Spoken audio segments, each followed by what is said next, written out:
Hi everyone, welcome back to Network Guru channel. Today we will discuss about document tips on Revolut for verify identity. Watch until the end to avoid mistakes. Let's get started. Supported documents will be listed on the in-app submission screen.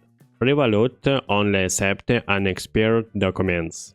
The name on the documents must match the name on your Revolut account.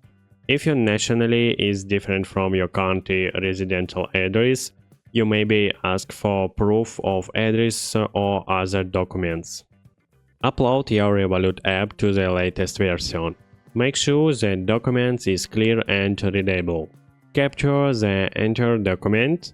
Don't fold, crop, or exclude any part of the document. Upload a photo of the physical document. Revolut can't accept pictures taken of copies, scans, or device screens. And that's it. If this video is helpful, don't forget to hit the like button and subscribe. Bye.